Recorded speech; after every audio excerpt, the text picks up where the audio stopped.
नमस्कार. जय श्री कृष्ण. श्रीकृष्ण चैतन्य प्रभु नित्यानंद, श्री अद्वैत गदाधर, श्रीवासदि गौर भक्त वृंदा.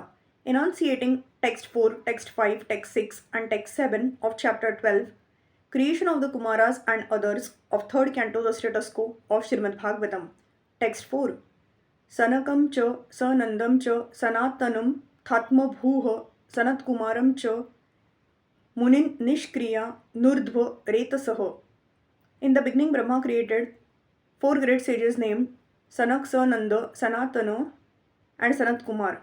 All of them were unwilling to adopt materialistic activities because they were highly elevated due to their semens flowing upwards.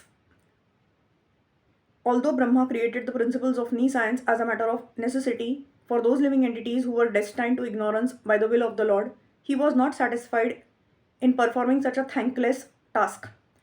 He therefore created four principles of knowledge, Sankhya or empiric philosophy, for the analytical study of material conditions, Yoga or mysticism, for liberation of the pure soul from material bondage, Vairagya, the acceptance of complete detachment from material enjoyment in life, to elevate oneself to the highest spiritual understanding, and Tapas or the various kinds of voluntary austerities performed for spiritual perfection. Brahma created the four great sages, Sanak, Sananda, Sanatana, and Sanat, to entrust them with these four principles of spiritual advancement, and they inaugurated their own spiritual party or sampradaya known as the Kumar Sampradaya, or later on as the Nimbarka Sampradaya, for the advancement of bhakti. All of these great sages became great devotees. For without devotional service to the personality of Godhead, one cannot achieve success in any activity of spiritual value. Text 5. तान बभाषे स्वभूः पुत्रान् प्रजाः सृजत पुत्रकाः तननैच छन मोक्षधर्माणो Vasudev parayanaho. Brahma spoke to his sons after generating them. My dear sons, he said, now generate progeny. But due to their being attached to Vasudeva, the Supreme Personality of Godhead, they aimed at liberation, and therefore they expressed their unwillingness. The four sons of Brahma, the Kumaras, declined to become family men even on the request of their great father Brahma. Those who are serious about getting release from material bondage should not be entangled in the false relationship of family bondage. People may ask how the Kumaras could refuse the order of Brahma,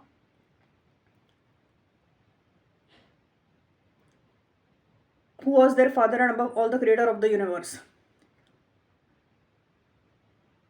The reply is that one who is Vasudev Parayana, or seriously engaged in the devotional service of the personality of Godhead Vasudev, need not care for any other obligation. It is enjoined in the Bhagavatam 11.5.41. Deva Rishi Bhutapta Nrunam Pitrunam Na Kinkaro Nayam Runi Cha Rajan Sarvatmana Yaho Sharanam Sharanyam Gato Mukundam Parirutya Kartam. Anyone who has completely given up all worldly relationships and has taken absolute shelter of the lotus feet of the Lord who gives us salvation and who alone is fit to be taken shelter of, is no longer a debtor or servant of anyone, including the demigods, forefathers, sages, other living entities, relatives, and members of human society. Thus, there was nothing wrong in the acts of the Kumaras who refused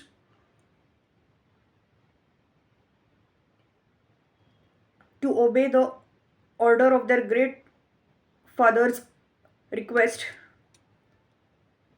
that they become family men. Text 6. So avadhyatah sutairevam pratyakhyatanuशासनैः क्रोधम दुरविषहम jatam niyantu mupachakrame. On the refusal of the sons to obey the order of their father, there was much anger generated in the mind of Brahma, which he tried to control and not express.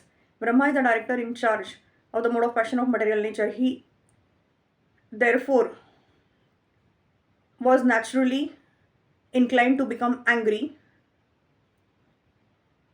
on the refusal of his sons to obey his order. Although the Kumaras were right in such acts of refusal, Brahma, being absorbed in the mode of passion, could not check his passionate anger. He did not express it, however, because he knew that his sons were far enlightened in spiritual advancement, and thus he should not express his anger before them. Text 7. Dhiya nigruhaya mano api भ्रुवोर मध्यात् प्रजापतेः सद्यो अजायत तन्मन्युः कुमारो नीललोहितः. Although he tried to curb his anger. It came out from between his eyebrows, and a child of mixed blue and red was immediately generated. The face of anger is the same, whether exhibited due to ignorance or knowledge. Although Brahma tried to curb his anger, he could not do so, even though he is the supreme being. Such anger in its true color came from between the eyebrows of Brahma as Rudra, in a mixed color of blue, ignorance, and red passion, because anger is the product of passion and ignorance. Hare Krishna, Krishna Krishna, Hare Hare, Hare Ram, Ram Ram, Hare Hare.